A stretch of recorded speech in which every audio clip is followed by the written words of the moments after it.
요즘 들어 우리가 더 분명하게 구분되는 사실이 있습니다. 우리 기독교계에는 하나님의 말씀을 바르게 전하지 않은 목회자들도 있고 또 그들을 따르는 가짜 교회들도 있습니다. 이단들도 많이 있죠.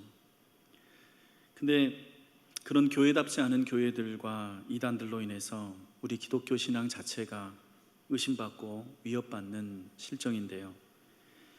여기서 곰곰이 들여다볼 부분이 하나가 있습니다. 그런 이단과 가짜 교회들이 아닌 대체적으로 일반적인 보통 교회들에는 아무런 문제가 없어서 평화로우며 이상적일까요? 그렇지는 않을 것 같습니다. 실제로는 이 땅의 모든 교회들이 다 크고 작은 문제거리들을 안고 있습니다. 우리는 나름대로 좋은 교회를 세워나가려고 애쓰지만 여러분 중에도 교우들과 갈등을 경험한 때가 있을 것입니다. 이상적인 교회는 이 땅에 존재하지 않죠. 오늘 우리가 나누는 이 말씀이 바로 우리의 그런 문제를 직시합니다. 우리는 우리 공동체 안의 죄를 어떻게 다루어야 할까요?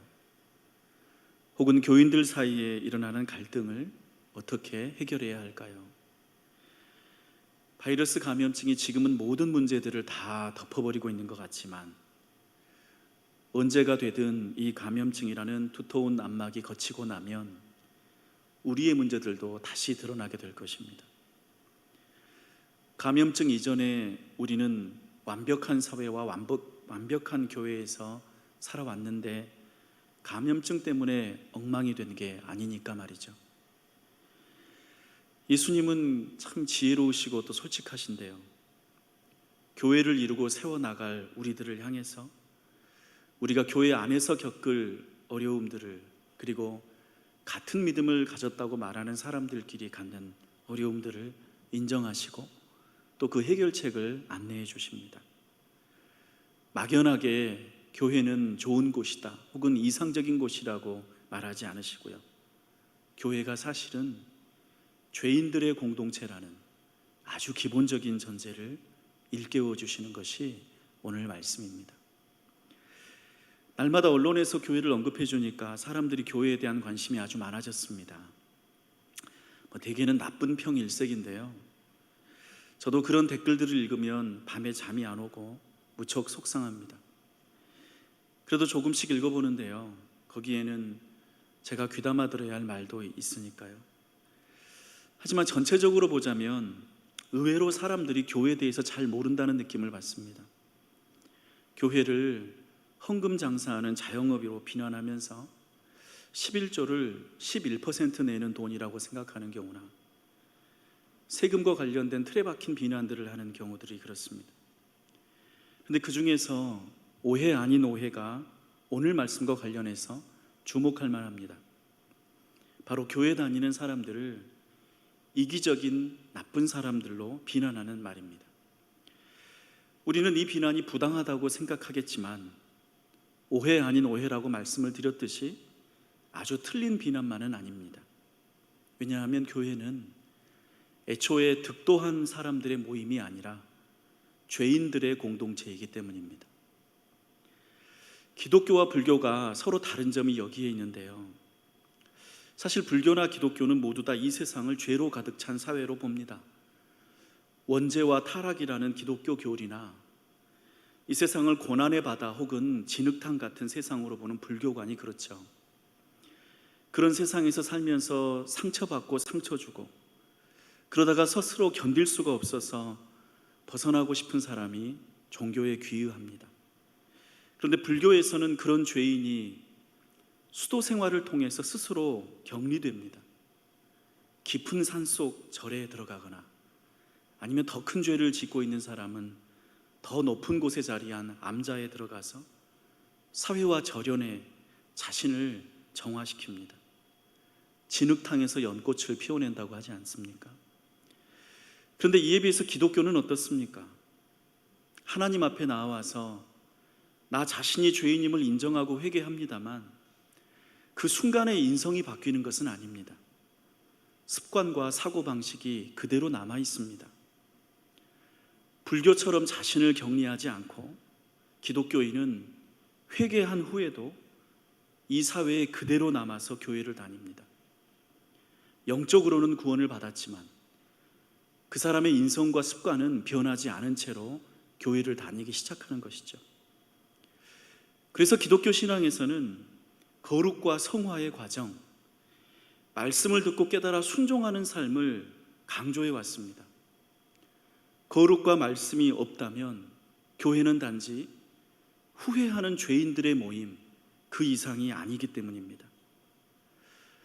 기독교 역사에서 부흥과 쇠락을 살펴보면 그런 특징이 잘 드러납니다. 기독교가 사회적 성공의 수단이 되고 이적이나 소원 성취에 몰입했을 때 교회는 대개 일반 사회보다 앞장서서 죄를 저질러 왔습니다. 그때마다 교회는 수도원 운동이나 개혁 운동을 일으켜서 다시 말씀과 경건한 삶으로 돌아갔고, 그렇게 돌아간 교회에서부터 새로운 부흥의 싹이 시작되겠습니다. 우리 사회에서도 신앙생활을 수십 년 하면서 권사요 장로라는 직분을 받았으면서도 종종 사회적 지탄을 받는 사장님과 사모님이 등장하는 까닭, 그리고 오늘날 감염증 앞에서 혼란스러운 모습을 보이는 교회들이 자꾸만 생겨나는 까닭은 그분들이 교회를 다니고는 있지만 거룩과 말씀이라는 그 성화와 무관한 신앙생활들을 해왔기 때문입니다. 교회에는 말 그대로의 죄인들과 비록 죄인이지만 성령과 말씀으로 거룩해져가는 성도들이 함께 있습니다. 그것을 예수님은 알곡과 독보리의 비유, 양과 염소의 비유로 설명하기도 하셨죠. 지난 주일에 말씀을 전하면서 어느 여론조사를 소개해 드렸는데요, 개신교인에 대한 일반 시민의 이미지였습니다. 주로 나쁜 이미지가 많았다는 결과는 우리나라 교회들이 죄인의 상태에 머물러 있다는 사실과, 그리고 거룩과 말씀에서 멀어져 있는 현실을 우리에게 보여줍니다. 저도 죄인이며 여러분도 그렇습니다.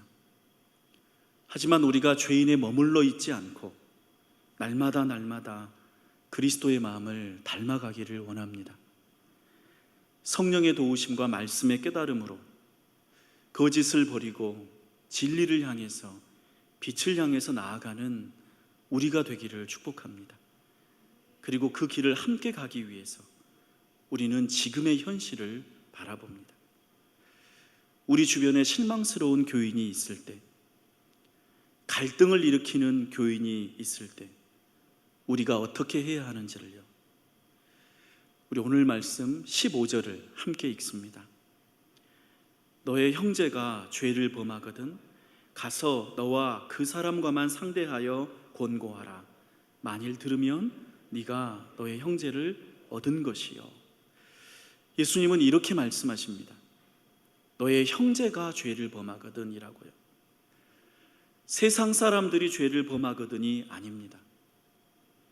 여기서 죄를 범하는 사람은 너의 형제, 곧 우리 기독교인을 가리킵니다.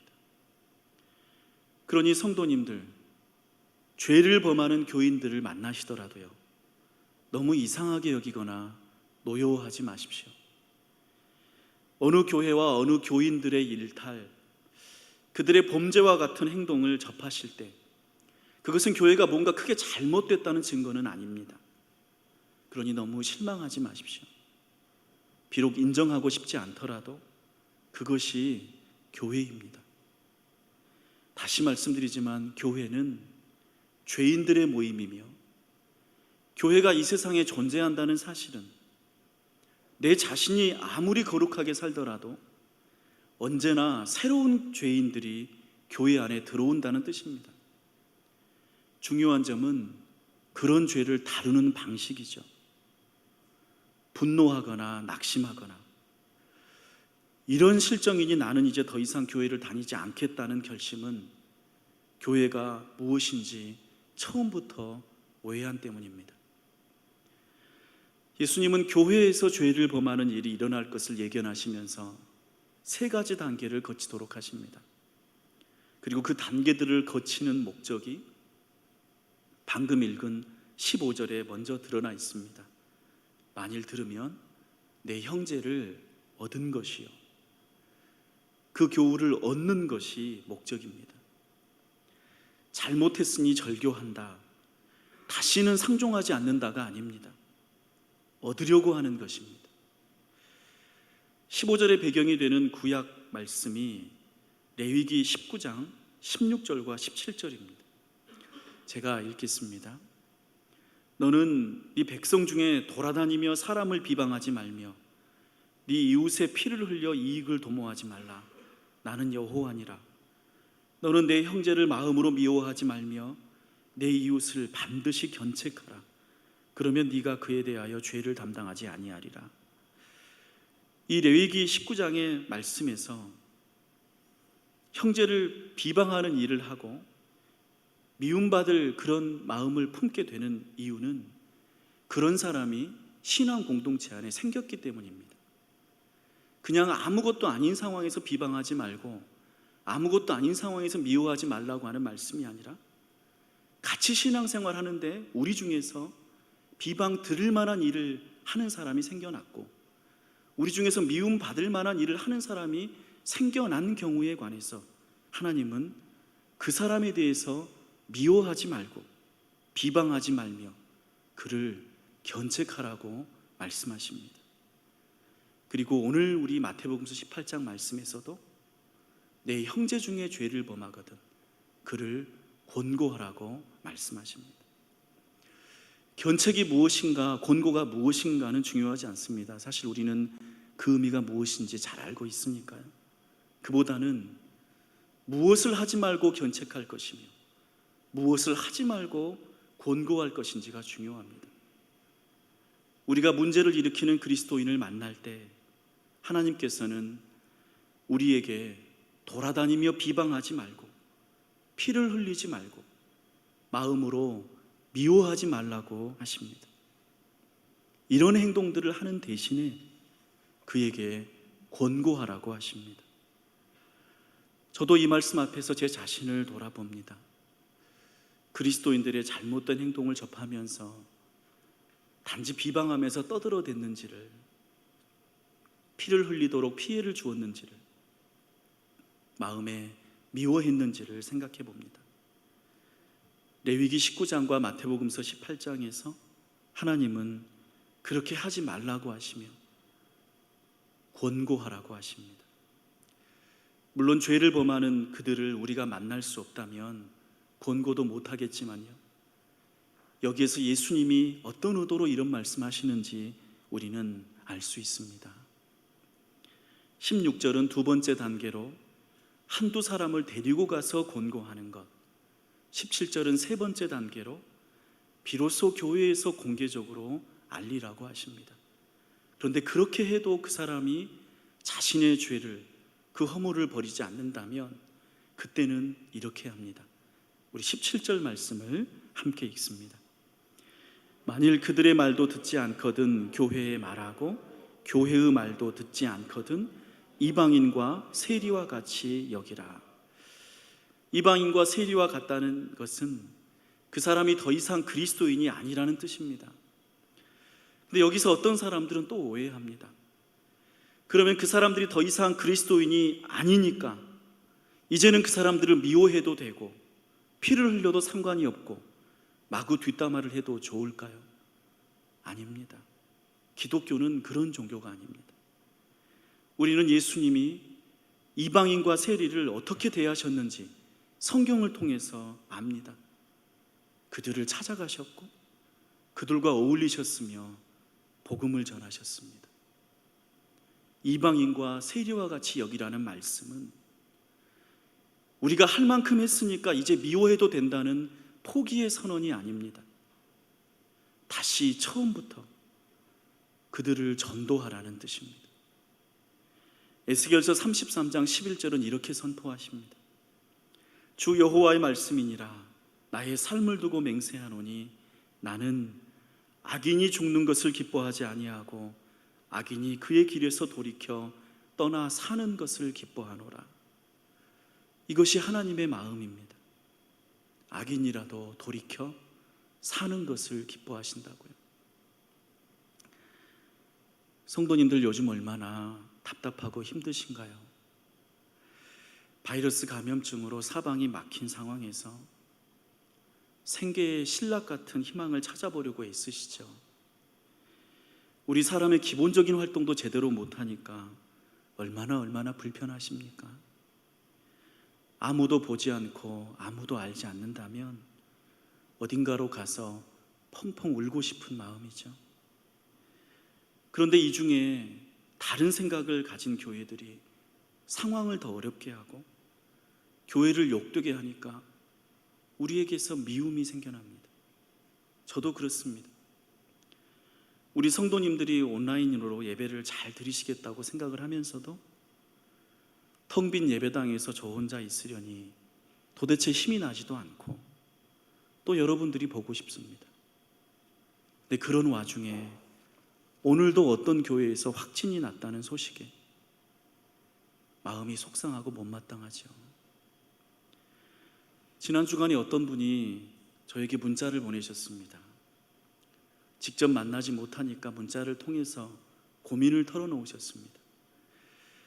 자기가 다니는 회사가 영업에 큰 손실을 입게 되었는데 그 이유인즉 거래하는 회사가 잠시 동안 문을 닫기 때문이랍니다. 그 거래하는 회사에서 일하던 직원이 어느 집회에 갔는데 그 사실을 숨기고서 계속 출근하고 일상생활을 하면서 본인은 물론이거니와 결국에는 가족들도 감염시켰고 그 회사의 동료들도 감염이 되었다고요. 그 확진자분은 물론 교회 다니는 분이셨습니다. 한 사람의 거짓말로 인해서 가족과 회사 동료와 이웃 회사까지 피해를 주게 되었으니 마음에 열불이 나서 진정이 안 된다는 그런 내용이었습니다. 여러분들도 비슷한 경험들을 하시지 않습니까? 그런 우리가 오늘 하나님의 말씀을 받아듭니다. 마태복음서 18장에 이 말씀을 하시면서 너의 형제가 죄를 범하거든 이라고 입을 여시는 예수님의 마음은 어떠셨을까요? 자신의 생명을 주고 세운 교회의 교인들이 그 교회에서 죄를 범한다는 사실을 예고하실 때 예수님의 마음은 한없이 무거우셨겠죠. 그래도 예수님은 그 사람들을 탓하지 않으십니다. 잘라버려라 하지 않으십니다. 은혜를 모르는 고약한 자들이니 혼이 나도 마땅하다고 하지 않으십니다. 권고하고 권고하라고 하십니다. 그래도 안 되면 다시 처음부터 그 사람에게 복음을 전하라고 하십니다. 왜냐하면 미움과 낙심은 거룩을 향해 나아가는 그리스도인들의 마음이 아니기 때문입니다. 사랑하는 존귀한 성도 여러분, 여러분은 거룩한 그리스도인입니다. 원망과 비방이 아니요 다시 새롭게 하시는 성령님의 권능이 여러분에게 부어지기를 축복합니다. 이미 수개월을 집안에 묶여 있고 가족들과의 관계에 치이고 경제적으로도 쪼들리면서 우리 마음도 더 팍팍해져 있습니다. 조그마한 일에도 화가 버럭나고 민감해집니다. 그러나 미움과 원망이 우리를 다스리지 않게 합시다. 우리 주님께서 우리를 위로와 사랑으로 부어주시기를 바랍니다. 누구도 원망하지 않고 아무도 미워하지 않고서 이 메마른 땅을 잠잠히 평온하게 걸어갈 수 있도록 주님을 붙드는 이들이 주님의 은혜를 받도록 주님께서 그런 은혜를 채워주실 줄로 믿습니다. 우리 18절을 함께 읽습니다. 진실로 너희에게 이르노니 무엇이든지 너희가 땅에서 매면 하늘에서도 매일 것이요 무엇이든지 땅에서 풀면 하늘에서도 풀리리라. 예수님은 거룩한 성도들에게 희망을 심어주십니다. 그리고 이 희망은 책임이기도 합니다. 하늘에서 풀리게 하는 것, 그 열쇠가 땅에 있다고 하십니다. 바른 믿음을 지키는 여러분들에게 있는 것이죠.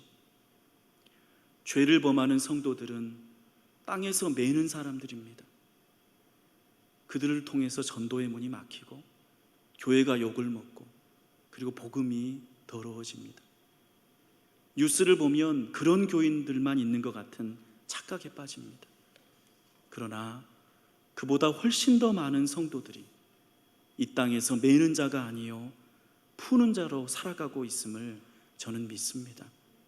그리고 그 중에 여러분이 있음을 믿습니다.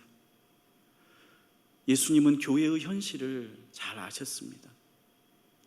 교회를 다니지만 여전히 죄인으로 남아있는 사람들과 거룩해져 가는 성도들이 함께 모여 있는 곳, 그것이 교회라고요.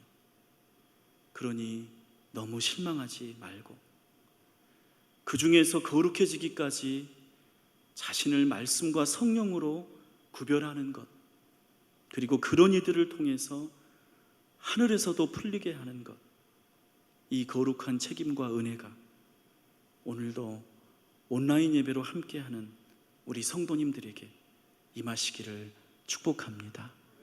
예, 기도하겠습니다.